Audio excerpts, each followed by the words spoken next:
So in the previous video we have done the first paragraph, the first two paragraphs.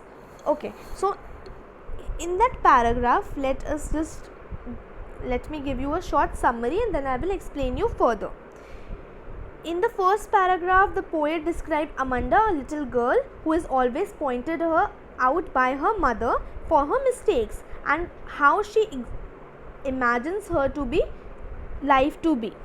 Now the poet says that the mother is pointing out Amanda for biting nails, which is a bad habit, for not sitting straight in a straight posture as she was sitting lazily in a couch.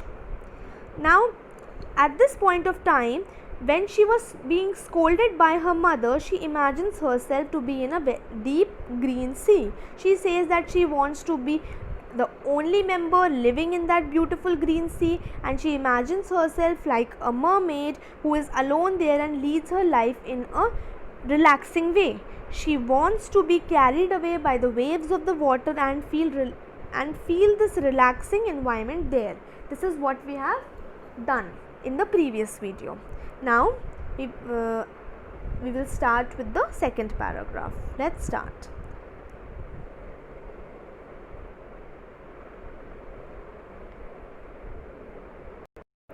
Did you finish your homework, Amanda? Did you tidy your room, Amanda? I thought I told you to clean your shoes. Amanda, I am an orphan. Orphan मतलब होता है a child whose parents are dead. ठीक है? Roaming the street, I pattern soft dust with my hushed bare feet. Hushed means quiet in a very still place, जो बहुत ही calming place होती है जिसको हम hushed बोलते हैं. The silence is golden, the freedom is sweet. Okay, so the literary device used here is anaphora because यहाँ पर फिर से रिपीटिशन हो रहा है use of the words at the start of two और मोर लाइन्स. दो या फिर दो से ज़्यादा लाइन्स जब एक ही वर्ड से स्टार्ट हो तब हम एनाफोरा, उस लिटरेरी डिवाइस को हम एनाफोरा बोलते हैं. For example, did you finish your work Amanda, did you tidy your room. तो दो लाइन्स हैं जो डिड यू से स्टार्ट हो रही हैं, तो एनाफोरा है यहाँ पर. फिर उसके बाद assonance, the use of vowel sound O. जब किसी भी वॉवल का साउंड उभर कर आता है किसी भी सेंटेंस में, ठीक है, अलग अलग जगह अलग अलग वर्ड्स में यूज़ होता है पर उभर के एक साथ आता है, तब उसको हम एसोनेंस बोलते हैं. For example, I thought I told you to clean your shoes. तो यहाँ पे ओ का साउंड उभर कर आ रहा है, इसीलिए यहाँ पे एसोनेंस यूज़ हुआ है. फिर से जो पहले पैराग्राफ में भी रेपिटिशन था क्योंकि अमंडा बार बार रिपीट हो रहा था वर्ड. इस पैराग्राफ में भी रेपिटिशन ऑफ वर्ड अमंडा है. फिर उसके बाद यहाँ पे मेटाफर यूज़ हुआ है. यहाँ पे बोला गया है silence is golden. Silence is said to be glorious like gold. तो साइलेंस को गोल्डन बोला गया है. साइलेंस और गोल्ड को कंपेयर किया गया है. Silence is meant to be very glorious. जैसे कि गोल्ड कलर होता है वैसे ही साइलेंस भी ग्लोरियस होता है, तो उनको कंपेयर किया गया है. तो यहाँ एक मेटाफर यूज़ हुआ है और दूसरी जगह जो मेटाफर यूज़ हुआ है वो यूज़ हुआ है फ्रीडम इज़ स्वीट में. Freedom is said to be sweet in taste. Now freedom कभी भी टेस्ट नहीं करी जा सकती है, पर जब दो चीज़ें बिल्कुल डिफरेंट हो, प्रैक्टिकली जो चीज़ नहीं करी जा सकती कंपेयर और वो वर्ड्स के थ्रू कंपेयर करी जाती है, तो उसको हम मेटाफर बोलते हैं. तो यहाँ पर फ्रीडम और स्वीट इन टेस्ट को कंपेयर किया गया है. दैट इज़ द रीज़न यहाँ पे हमने मेटाफर यूज़ किया है. Okay, now this paragraph means that here the poet says that Amanda's mother is inquiring about her. Now अब अमंडा की मदर इंक्वायर कर रही हैं उसके बारे में, whether she has done the homework or not, and then she asks her whether she has cleaned the room or not. तो वो पूछती हैं एक बार कि तुमने क्या होमवर्क किया कि नहीं किया, फिर दोबारा पूछती हैं कि क्या तुमने अपना रूम साफ़ करा कि नहीं करा. Moreover, she is also reminded to clean her shoes. उसको ये भी रिमाइंडर मिलता है कि उसको अपने शूज़ भी क्लीन करने हैं. So here we can see that mother is constantly asking her questions regarding her homework being done और not, whether she had cleaned up the room and shoes और नॉट. तो यहाँ पे हम देखते हैं दूसरे जो पैराग्राफ है इसमें बार बार उसकी मदर उनसे क्वेश्चंस पूछ रही हैं अमंडा से कि उसने होमवर्क किया कि नहीं किया, उसने अपने शूज़ और रूम साफ़ किया कि नहीं किया. But on the other hand, while Amanda is listening to her mother's instruction, she imagines herself to be an orphan who is roaming in the streets. Now जब वो ये स्कोल्डिंग, ये इंक्वायरी सुन रही है अपनी मदर की, वो सुनते सुनते अपने अंदर क्या इमेजिन कर रही है, वो ये इमेजिन कर रही है कि काश वो एक ऑर्फन होती जिसके पेरेंट्स नहीं हुए और वो फ्रीली स्ट्रीट में रोम कर रही होती, वॉन्डर कर रही होती.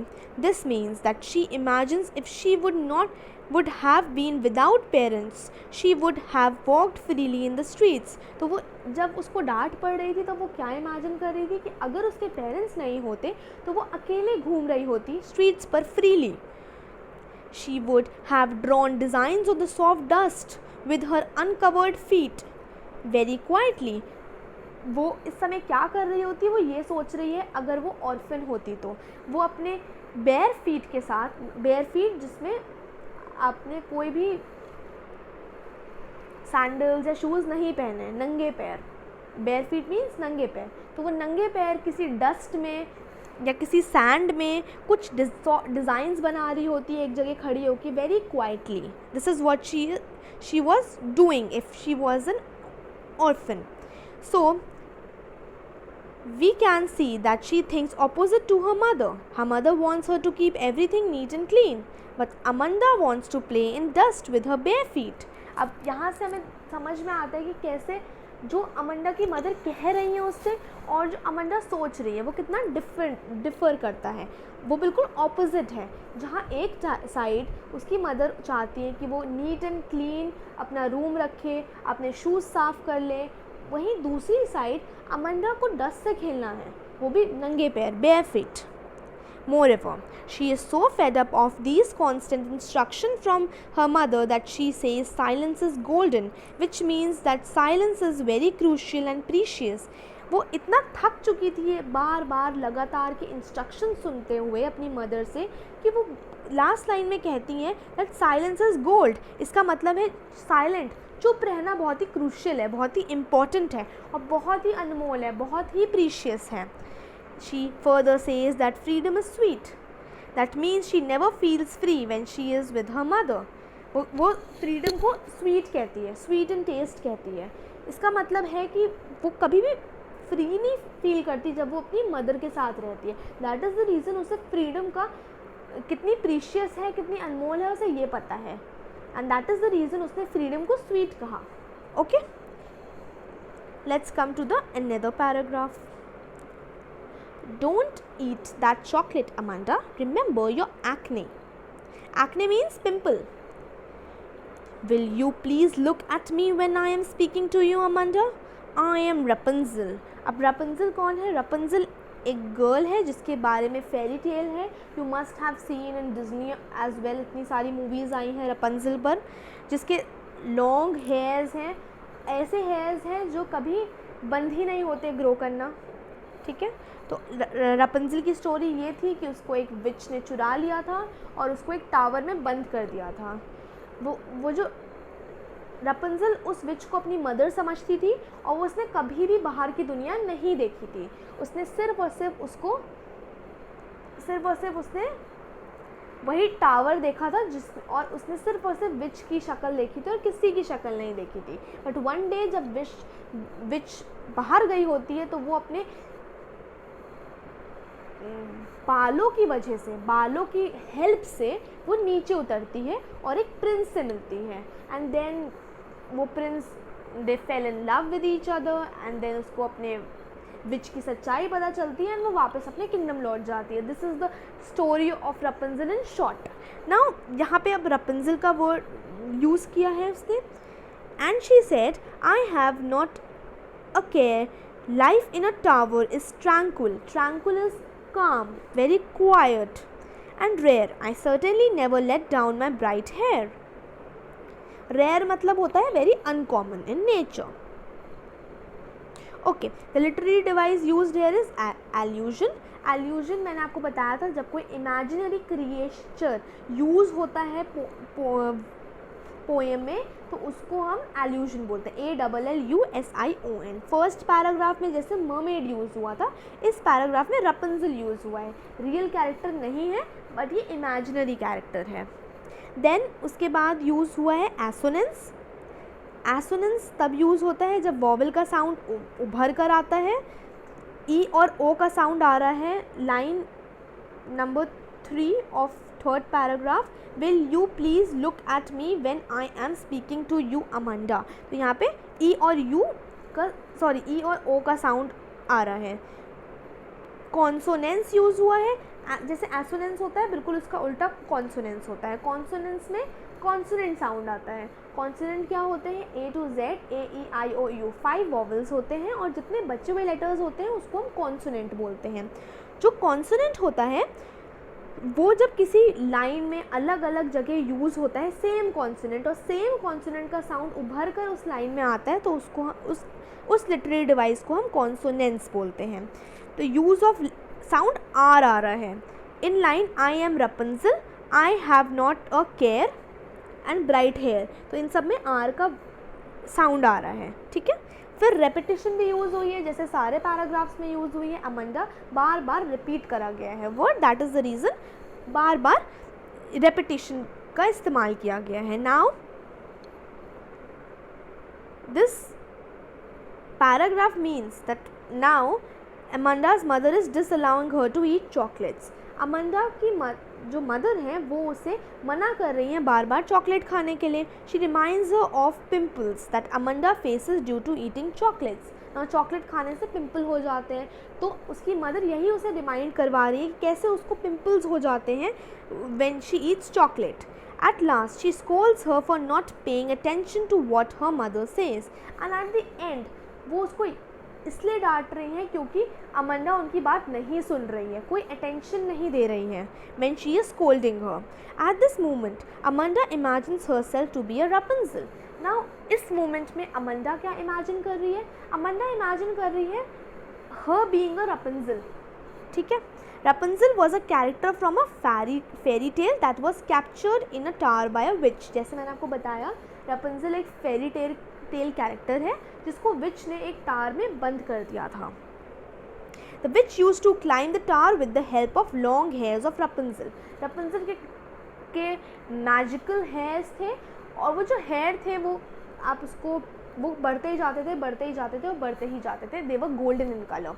नाउ उसकी मदद से जो विच थी वो टावर पे चढ़ती थी, ठीक है। They were so strong and they were magical in nature. Now, the witch used to climb the tower with the help of long hair of Rapunzel and were let down by her through the window। और Rapunzel अपने बालों को window के through फेंकती थी और उसमें विच चढ़ कर आती थी ऊपर। Now Amanda wants to be the Rapunzel। अब अमंडा चाहती है कि वो एक रपंजल बन जाए, because she feels that life in the tower will be peaceful and unusual. Because उसको ऐसा लगता था कि जो टावर में पूरी अपनी ज़िंदगी बिताना कितना पीसफुल है, कितना शांति है, वहाँ पे कोई डांटने वाला नहीं है, कोई नहीं है वहाँ पर, तो वहाँ पे फ्रीडम है, मैं जो कर सकती हूँ वो करना चाहती हूँ। Now she thinks that she will be free and live in a peaceful environment in a tower. तो वो फील करती है, शी थिंक्स कि अगर वो टावर में रहेगी तो वो फ्री हो जाएगी और वो एक पीसफुल इन्वायरमेंट में टावर में रह सकती है। She always confirms to herself that she will never let her hair down to anyone so that nobody could come to her in the tower. और at the end of the line I will certainly never let down my bright hair. इसका मतलब है कि वो कभी भी अपने बाल विंडोज़ के थ्रू नीचे नहीं फेंकेगी जिससे कि कोई भी उस पर चढ़ कर आ सके। She don't want anyone to come in that tower. She wants to live there lonely, and she don't want nobody could come to her in that tower. वो चाहती ही नहीं कि कोई उसके पास आए वहाँ पर। She wants to live calmly in that tower alone. Let's read the last paragraph. Stop that sucking at once, Amanda. You are always so moody, Amanda. Sucking is meant to be a bad mood. You're always so Moody, Moody is unstable, जिनका mood swings होते रहते हैं, कभी खुश कभी दुखी ऐसे. Anyone would think that I nagged at you Amanda. Nagged means harass करना, किसी को बार बार टॉन्ट करना, बार बार पॉइंट आउट करने को nagging करना बोलते हैं. Now Amanda, now the literary device used here is alliteration, क्योंकि sucking that, sorry stop that sucking में s का साउंड जो है वो रिपीटेड हो रहा है eight the start of closely placed words, तो एलिटरेशन यूज़ हुई. सारे पैराग्राफ्स में जैसे रिपीटिशन यूज़ हुआ है, इसमें भी रिपीटिशन यूज़ हुआ है, repetition of the word Amanda. Now Amanda's mother warns her for behaving in a very odd manner. Now Amanda की मदर उसे वॉर्न करती हैं कि तुम बैड मैनर में बिहेव क्यों कर रही हो. Moreover she blames her of having such an unstable mood, और उसको इसलिए भी ब्लेम करती है क्योंकि उसका जो मूड है वो मूड स्विंग होता रहता है. She also scolds her by saying that her behavior will one day make people think that Amanda was constantly being harassed by her mother. Now she scolds her by saying कि उसका जो behaviour है वो one day ऐसा लोगों को, society को show करेगा कि वो अपनी मदर के द्वारा हैरेस होती है, उसको बार बार उसकी मदर नैक करती है. So here we can say that though Amanda is always pointed out by her mother on every small thing, but she can't react to this. If she reacts towards this by getting emotional, her mother takes her against her sense of pride and scold her that she would not behave like this, as others would think that Amanda's mother is very dominating towards her child. Now यही एक reason है, as we can see, कि why Amanda is not reacting to the scoldings of her mother, because अगर वो react करेगी तो वो उसको उस अगेंस्ट सेंस में ले लेंगी उसकी mother, again to pride and in the sense of pride and scolds her, और वापस से उसी को स्कोल्ड करेंगी कि अमांडा बिहेव नहीं करती प्रॉपरली, और जिसकी वजह से लोगों को ये देखकर लगेगा कि उसकी मदर उसको डोमिनेट करती हैं. Okay, now that's it for the video. I want you to go through the poem once, and if you have any doubt you can ask. Thank you.